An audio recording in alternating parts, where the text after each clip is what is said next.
Look at the crowd here. The crowd are ready. They are into it. We know who's it. Katy Perry, Lenny Kravitz. They are ready to put a show on. So here it is for you, live Kravitz and Perry. Let's get down and join it.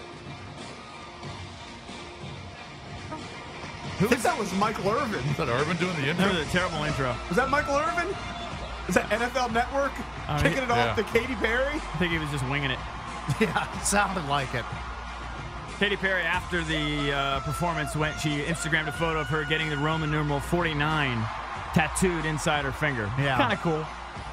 Kind of cool. Believe me, I'm a Katy Perry fan. Who's banging? Mark. Who's banging her now? Is it John Mayer? I don't know. No, that was years ago. Not sure. Oh, I thought they got back together. I don't think so. Whoever it is very lucky. Very lucky person. Look at you. Well, can you decide? You can't have Katy Perry and Taylor Swift. You got to pick. Those two hate each other, you know. Oh, they do? I didn't know that. Oh, yeah. Big war. Oh, I know who I picked there. Easy. I know you like KP. You're a KP kind of guy. She's I know so you go with the praying mantis. Her eyes are piercing. Yeah. Beautiful girl. Yeah. All right, but the thing that we've been talking about all morning is the play call. 2nd and goal, not handing the ball to Marshawn Lynch, deciding to pass the ball. Malcolm Butler makes a great play. And that's history. Patriots now have 4 Super Bowls in 14 years. Tom Brady joins Joe Montana and Terry Bradshaw as the only quarterbacks of 4 Super Bowls. And you can make a valid argument that he's the greatest quarterback of all time. Has anybody else taken their team to the Super Bowl 6 times? Any quarterback? They threw up there, I guess not Super Bowl, because maybe like Bart Starr with like championships plus Doesn't Super Bowls. count. It's not the Super Bowl. It doesn't count. Doesn't count. An AFL or Doesn't count. Whatever championship it was called back then. Listen, I find many of the Patriots loathsome. I cannot root for Bill Belichick. I don't care how great a guy. I know some people that love him, but I just don't like him, and I don't like the smug Tom Brady.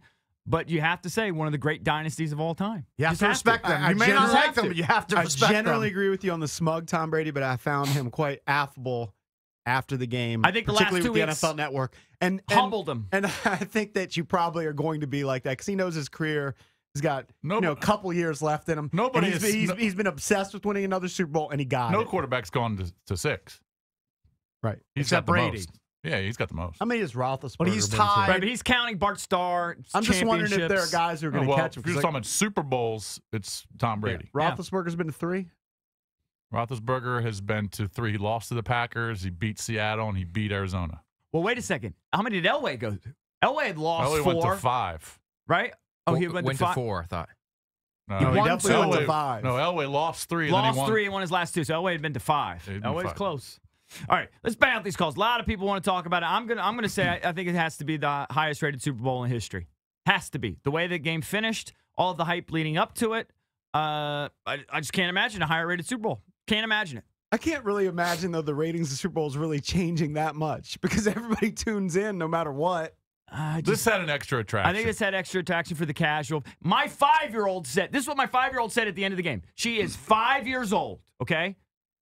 I knew the Patriots were going to win. They're cheaters. Nice. Hey, she was She right. is 5. Right. Okay? I haven't talked about this with her. This is something that crossed over all genres, all whatever. Hit everybody.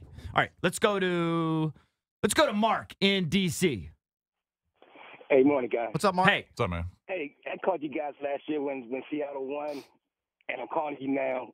Seattle lose, and I'm like, my lady was so happy that the Patriots won. I say, well, hey, I'll call it junks. Look, at this point, I'm listening to it on the radio. Okay, I'm on the way to work, and I think it's like I look down the ball play calls. I hear some like 1st and goal, and I say shotgun. I'm like, whoa, shotgun. You can't. And I'm like, what are you doing, shotgun? And then there it is the interception. I'm like, oh my. But hey, what are you gonna do? But I'm like, well, they run the ball out of that shotgun formation. I think actually a majority of the time. That's almost like the read option look. Yeah. I'm like, Russell, run the ball. It's for the 1st and goal. I'm thinking Russell's going to run the ball, but no. But hey. Well, if it's the Patriots, you're going to see a Tom Brady sneak. Thank you, there. Mark. Thank you. Let's go to. And Drab mentioned this earlier. Yeah. I guess they looked at it on those situations. They've had it 13 times, and all 13 times they handed the ball to Marshawn Lynch, and he punched it in. The kind of. But on the 14th time, Their offensive coordinator, Darrell Bevell, decided, somebody else run. They got too big play cute. slant. They outthought They did. themselves on the 1 yard line. If somebody, they can check it for me, but ESPN tweeted this last night, I think, that 103 possessions inside the 1 yard line, there had been 0 interceptions. 0 this past season. You mean this year? Yeah. Let's go to Frank in Burke. Hey, Frank, what's up, buddy? You on with the Junks? Frank, are you there? All right, you can't be slow today. This is too much going on. Let's go to Vic. Vic, what's up, man? What's up, guys? Hey, what's up, Vic? Not much. I'll get right to it. I truly believe that this is the first time I've ever seen the Seahawks overthink themselves. Bevel is not, when he said that Locker could have made a better play on the ball, his pride did not want to say we should have ran the football. Yeah. It was Chuck Noll said it best to Rob Woodson. This is a simple game that's hard to play. That was the simple play. It was 1 yard, the best running back in football arguably right now. You punch it in. Not to mention also, though, I felt like the Patriots kind of dampered Bevel's and Carroll's confidence in this sense. They weren't afraid of the Seahawks. They met them in the trenches. They met them nose to nose. They attacked them. They were aggressive. They put Marshawn Lynch ahead of 100 yards, but they hit him last night. And when they put Browner on Matthews, Browner was physical at the point of attack, and he wanted a piece of him. Those types of things are what the Seahawks used as their mantra to win games, as well as their athletic ability and playing football right and all the rest of that stuff. I think when Browner, when they switched up and made that adjustment, it changed the game to the point where we're willing to go down fighting you guys. We're not going to back down from you guys. And before I go, that's why I felt, I really do, nobody talked about this yet, but I really thought it was classless what the Seahawks did at the end of the game, because you guys know we're down in the ball. The game's over. We won the Super Bowl. You know, I played football in college, and I said things you can't say around an old lady or in church or anything like that. But I've been in situations where we've lost at the middle, at the last point of the game, and there's nothing you can do about it. There's no point to start fighting. If you were going to do all that big bang 1985 Mike Tyson stuff, you should have did it between the wheels. You should have did it in the middle in the game. I don't think it's a huge deal. I think frustration is just boiling over at that point. It got out of control. It's a classless move by a classless team. Let's be honest. You know, truthfully though, the Seahawks were this close to winning the Super Bowl, back-to-back Super Bowls. But if I was to reflect back on it, I feel like the Patriots were the better team throughout. Throughout the game? Yes. I think throughout the game they had the better game plan. But it was the Seahawks to lose. I would agree with that. I mean, Brady did throw a couple of picks. But how often did they punt? Couple times. Not many. I mean, they were 8 for like 13 on third downs. I just loved how they controlled the clock. They controlled the tempo of the game. It went exactly the way the Patriots wanted. They got 25 first downs in the game. And the Patriots throughout the season, ball up and down the field. And this is to Belichick's credit. They're just the smartest team in the NFL, and they can do it so many ways because they have won games where they just completely abandon the run. And we saw that in the playoffs where they just pass every down. We saw it against the Ravens. But earlier in the season, they had games, they'd pull Jonas Gray off the practice squad, and all of a sudden they just run. They're better than any team in exposing matchups. And that's what they did last night. Does this change your thinking at all? Because this is what Bevell and Carroll know because they've coached this team all season. There's I think he's a writer from Seattle who tweeted, I still would have given Beast Mode the ball, but Marshawn Lynch had 5 rushes from the 1 yard line this season. He scored 1 time. So, in other words, when the whole country knows he's going to get it at the 1, he was 1 for 5. So I still would have given it to him. He still can get in. Still could get in. Doesn't mean he's not going to. But I think that's a little bit of what was going on in their mindset because they've gone through that play. They've done that. They know where that's gotten them. And so that's maybe where they outthought I still themselves. think you attempt it, though. I agree. You run there, okay? You call the time. If done again, you call the timeout. You still got 2 downs. Now you're probably not going to run again. You're going to have to pass at least one of those other. Well, depending third where or fourth you down. are, Maybe. Because if you run and you get to the half maybe yard Wilson line, can go quarterback sneak or whatever. Right. But you certainly try there because you still have the timeout to stop the clock, and then you can decide. All right, we're going to run or pass. I don't know. I watched all these guys afterwards, guys who played the game, and to a man understood the situation with the timeouts, and they're like, you have 3 cracks at it with Marshawn Lynch. It's not just one play. You go Marshawn Lynch, and you try and give it to him again on 4th down. I understand with the 20 seconds, and that's where they kind of botched it. Trent Dilfer talked about this after the game. They ran all 40 seconds before that play because there was some indecision on the sideline. No. I think they thought they were going to score as a fait accompli. You think they had that play called 5 seconds into the play clock? I think they were in no rush because they thought scoring was a given, and they didn't want to give the Patriots enough time to go down there and beat them. I think they were a little disorganized, and it was I don't think so. More of a last-second play call. I thought Russell Wilson was poised throughout the game. I'm not putting it on Russell Wilson. I'm putting it on the sidelines of the play call. They had to call a timeout there where they didn't need to have called a timeout. Did they call a timeout after the catch? Yes. After the catch, they got a full play clock, and all of a sudden... Yeah, but I think he saw something, and they were changing the play there. I think they just I don't think it was because they were time. unorganized. I think he just saw something. He was changing the play. in there. He was in the middle of changing the play, didn't have enough time, so he called the timeout. It wasn't it being unorganized. I felt they were disorganized. Yeah. Well, but the biggest thing is, you give the ball to Marshawn Lynch. They're not going to be able to run Lynch 3 times there.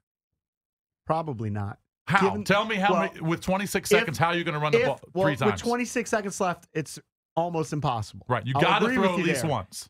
But they didn't have to bring it down to 26 seconds. The first Marshawn Lynch play ends, and they use all 40 seconds. You could have gotten a play call into Marshawn Lynch. So because they didn't want to give the ball. They didn't want to have a minute left. They didn't want to give the ball back to I Brady. have no problem with their clock management. It was obvious why they did that. You got the best defense in football. Stop them. Because that's what happened with the New York Giants, and the New York Giants punched it in. No. And then they ended up picking off Tom Brady. I don't think that they rushed or panicked at all. I don't agree. I'm not going to give the ball back to a guy who just makes a living. He's made a great living at coming back in the 4th quarter in big spots in the playoffs. Right. I think, but if they had scored with, say, 40 seconds left, Tom Brady has to make some plays downfield. Al Michaels brought it up during the game. In Super Bowls, throughout his career, passes over 20 yards, 1 for 23. Yeah, but they didn't panic there. They didn't rush. It's not like they were. I mean, they could have stopped the clock before that. They knew exactly what they were doing. Pete Carroll's, I guarantee you, in his mind, he was saying, we're either going to score here or the game is over. We're not giving the ball back to Tom Brady. So there was no way they were running Marshawn Lynch 3 times. You could run him twice at tops, but you were going to have to throw at least once if you got it down to 4th down. Well, run it 3 times. You can't run it 3 times. Yes, because they ran it on 1st down. No. I'm talking about after the second timeout's called. When there's 26 seconds left, you're going to have to throw the ball once. It's not minimum. It's not even the fact that they called a pass play. It's that they ran the most high-risk pass play you can possibly do. It was risky. Exactly. I mean, why not do what they did to Edelman and throw a ball in the corner? Teams at the 1-yard line throw all the time. I'm tired of just everyone saying it's a given to give to Lynch. I would have given it to Lynch too, but I don't have a problem with the pass play. That was way too risky. But you're right. If they run an I formation play and run play action, the Patriots are dead. They bite on it. Russell Wilson bootlegs it around the side, and he's in. He walks into the end zone. The Patriots had 8 men in the box on that play. Yeah. 8 men in the box. They would have all sold out on Marshawn Lynch, and he could have just thrown a little bloop pass to Luke Wilson. I'm telling you, and maybe Wilson should have seen that. Bevel can't survive this. He cannot I think survive he probably this. can survive it for a year. 1 year tops. Because he's Carroll's guy. They just don't want to scapegoat him. Right. But, I mean, it's just like Kirk Herbstreit had to move from Ohio. You know what I mean? Sometimes it's too much pressure. He's going to have to get out of there. It really is unfathomable to me. I woke up. I can't believe they didn't get the ball to Marshawn. But ultimately, guys, that's Pete Carroll's decision. Yes. If Bevel says, let's throw here, Carroll can say, no, we're giving it to beast mode. I hear you. But I think also with the fact that Bevel's throwing his receiver under the bus. Now that I don't like. Right. Yeah, that's all part of it. It's a terrible look. Bevel comes out and say, I don't know why he would say that. If he would come out and say, you know what, I probably botched it there. I should have coached Pete out of that. Then I think we have a different scenario. We have the NFL Network on in the background, and they're just showing the tweets of players. It's like, Arian Foster, how do you not give the ball to beast mode?